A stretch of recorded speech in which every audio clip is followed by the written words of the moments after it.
بسم اللہ الرحمن الرحیم اعوذ باللہ من الشیطان الرجیم بسم اللہ الرحمن الرحیم وما كان المؤمنون لينفروا كافة فلولا نفر من كل فرقة منهم طائفة ليتفقهوا في الدين ولينذروا قومهم اذا رجعوا اليهم لعلهم يحذرون صدق اللہ المولانا العظیم۔ حضرات محترم سامعین کرام، عزیز طلبہ، یہ تقریر کا موقع نہیں ہے، ایک دعائیہ مجلس ہے، افتتاحی مجلس۔ یہ سال کا شروع ہے۔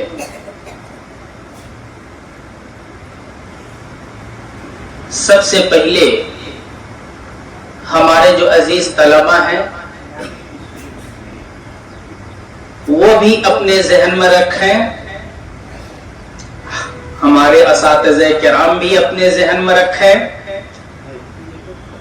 اور جو دیگر احباب یہاں شریک ہیں وہ بھی اس بات کو ذہن میں رکھیں۔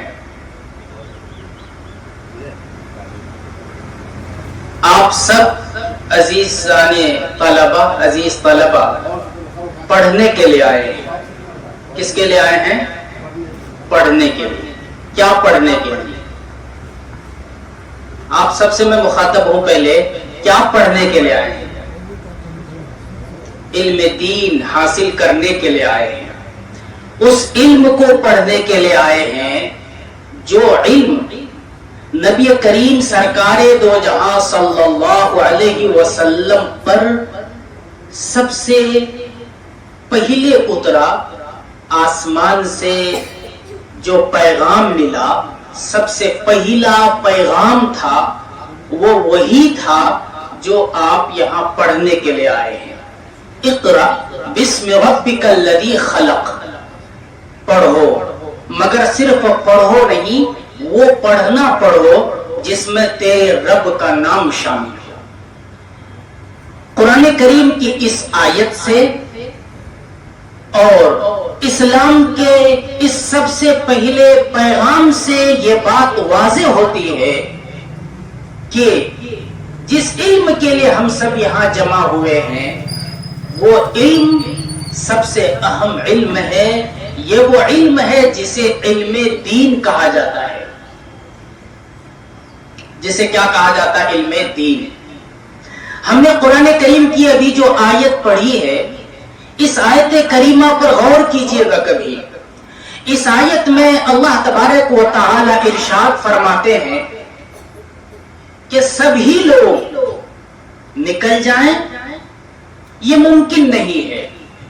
اگر سب لوگ نہیں نکل سکتے ہیں تو کچھ لوگ ہونا چاہیے، ایک جماعت ہونی چاہیے جو اپنے آپ کو اس کام کے لیے خاص کر دیں اور وہ سیکھیں، اور سیکھنے کے بعد جب وہ اپنے سماج کی طرف جائیں تو لوگوں کو بتائیں، سمجھائیں، اور جو پڑھ کر کے آیا ہے وہ بتائیں۔ آپ حضرات بھی مخاطب ہیں۔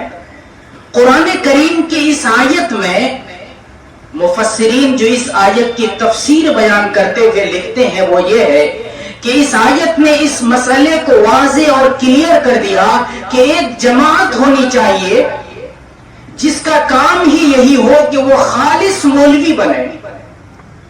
آج بڑے بڑے لوگوں کو یہ دھوکہ ہونے لگا کہ بھائی اس سماج میں ڈاکٹر کی ضرورت ہے، انجینئر کی ضرورت ہے، IAS آفیسر کی ضرورت ہے، یقیناً ضرورت ہے اس سماج کو، لیکن کیا اس سماج کو ایک خالص مولوی کی ضرورت نہیں ہے؟ کیا اس سماج کو ایک خالص امام کی ضرورت نہیں ہے؟ یقیناً ضرورت ہے۔ قرآن کریم کی اس آیت نے یہ پیغام دیا کہ ضرورت ہے۔ جس طرح سے اس سماج کو ایک بہترین ڈاکٹر کی ضرورت ہے، بہترین انجینئر کی ضرورت ہے، ایک آفیسر کی ضرورت ہے، ایک خالص مولوی کی ضرورت ہے، ایک خالص ایمان کی ضرورت ہے. ہیں بہت سے لوگ جو بڑے پیسے والے ہیں دنیا میں یقیناً، مگر آج آپ میں سے بہت گنے چنے ان کی تعداد ہے جنہوں نے اپنے آپ کو دنیا کے جھمیلوں سے فارغ کر کے علم دین کے لیے اپنے آپ کو خالص کر لیا. یہ کوئی معمولی بات نہیں ہے، یہ بہت بڑی بات ہے. آپ تمام طلبہ عزیز قابل مبارکباد ہیں کہ آپ سب نے اپنے آپ کو علم دین کے لیے خاص کیا، اور اسی کے ساتھ ساتھ آپ کے گارجین حضرات، والدین، وہ سب کے سب قابل مبارکباد ہیں کہ انہوں نے آپ کو علم دین کے لیے خاص کیا ہے. نبی کریم سرکار دو جہاں صلی اللہ علیہ وسلم تشریف فرما ہے. ایک عورت آتی ہے اور وہ کہتی ہے کہ حضور میں آپ سے شادی کرنا چاہتی ہوں. اللہ، یہ بخاری شریف کی حدیث ہے. نبی کریم سرکار دو جہاں صلی اللہ علیہ وسلم چپ ہے. وہ عورت پھر کہتی ہے کہ میں شادی کرنا چاہتی ہوں. اللہ کے رسول چپ ہیں. وہ عورت پھر کہتی ہے. ایک صحابی رسول کھڑے ہو جاتے ہیں کہ اللہ کے رسول صلی اللہ علیہ وسلم اگر آپ کو ضرورت نہیں ہے تو میری شادی کرا دیجیے، مجھے ضرورت ہے. آپ صلی اللہ علیہ وسلم اس صحابی رسول سے کہتے ہیں کہ دینے کے لیے کچھ ہے. وہ صحابی رسول گھر جاتے ہیں، کچھ نہیں ملتا ہے. پھر اخیر میں وہ صحابی رسول جب واپس جانے لگتے ہیں تو آپ صلی اللہ علیہ وسلم یہ پوچھتے ہیں کہ قرآن کریم کی کچھ آیتیں یاد ہے، قرآن کریم کی کچھ سورتیں یاد ہے. وہ صحابی رسول کہتے ہیں کہ حضور مجھے قرآن کریم کی فلاں فلاں سورتیں اور آیتیں یاد ہے. آپ صلی اللہ علیہ وسلم نے ارشاد فرمایا کہ مہر کے طور پر قرآن کریم کی یہ آیتیں اور یہ سورتیں متعین کر دی جاتی ہے. تمہارا کام یہ ہوگا کہ جب تمہاری شادی ہو جائے گی مہر کے طور پر قرآن کریم کی ان آیتوں اور ان سورتوں کو تم ان کو یاد کرا دو گے. اس طرح سے آپ صلی اللہ علیہ وسلم نے قرآن کریم سیکھنے اور سکھانے کی اہمیت کو بتلایا. جن کو یاد نہیں ہے قرآن کریم کی سورتیں آپ ان کو سکھلا دیجیے. اس سے سمجھ میں یہ آتا ہے کہ جو لوگ علم دین حاصل کر رہے ہیں یا انہوں نے اپنے آپ کو علم دین کے لیے خاص کیا ہے، چاہے وہ پڑھنے والے ہوں چاہے پڑھانے والے ہوں، آج کے دنوں میں جبکہ پوری دنیا پیسے کی طرف بھاگ رہی ہے، گویا کہ یہ بہت بڑا جہاد ہے. تو آپ لوگ محنت سے پڑھیں گے انشاءاللہ.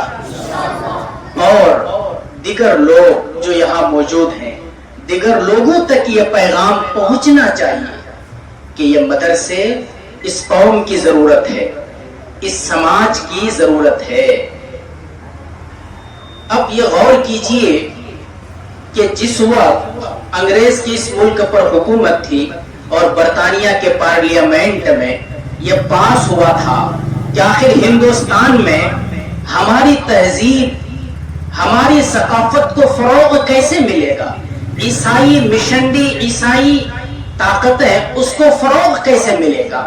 اس وقت یہ پاس کیا گیا تھا کہ علماء کو ختم کر دو، نمبر 2 قرآن کریم کو ختم کر دو. اور اس وقت قرآن کریم کے 3 لاکھ نسخے جلائے گئے تھے اور 14 ہزار علماء کرام کو ایک ایک دن میں پھانسی کے پھندے پر لٹکایا گیا تھا. اس وقت انگریز نے یہ سمجھا کہ اگر ہمارے مشن کو کوئی کمزور کر سکتا ہے تو یہی علماء ہے اور یہی قرآن کریم ہے. تو یہ جفاکش لوگ ہیں جنہوں نے اپنے آپ کو چٹائیوں پر بیٹھ کر کے پڑھانا گوارا کیا اور انہوں نے دنیا کی طرف جھانکنا گوارا نہیں کیا. تو انشاءاللہ ہم لوگ سپورٹ کریں گے ان علماء کا انشاءاللہ. ایک اور چیز، ذمہ داران حضرات بھی ہیں. آج کے دنوں میں علماء کی وقار، علم دین کے وقار ختم ہوتی جا رہی ہے. ہر طالب علم یہ چاہ رہا ہے کہ ہم حافظ بن جائیں اور حافظ قرآن بننے کے بعد ڈاکٹر اور انجینئر بن جائیں. بھائی ہم کہہ رہے کہ یقیناً وہاں بھی ضرورت ہے، مگر ہم نے کہا کہ خالص مولوی کون بنے گا؟ تو اس وقت ذمہ داران کی ایک اہم ضرورت یہ ہے، دیگر لوگوں کی یہ اہم ذمہ داری یہ ہے کہ آپ علماء کی قدر کیجیے، اساتذہ کرام کی قدر کیجیے، تاکہ جو لوگ آج مدرسے میں ہیں اور جو طلبہ مدرسے میں پڑھ رہے ہیں وہ آئندہ بھی اپنا بوریا بستر مدرسے میں ہی رکھیں۔ یہ کب ہوگا؟ جب آپ لوگ سپورٹ کریں گے تبھی نا۔ اگر آپ لوگ سپورٹ نہیں کریں گے تو ہو سکتا ہے نہیں ہو سکتا ہے۔ اللہ تبارک و تعالی ہم سب کو عمل کی توفیق دے۔ ظاہر ہے یہ تقریر کا موقع نہیں ہے، تقریر پھر کبھی ہوگی۔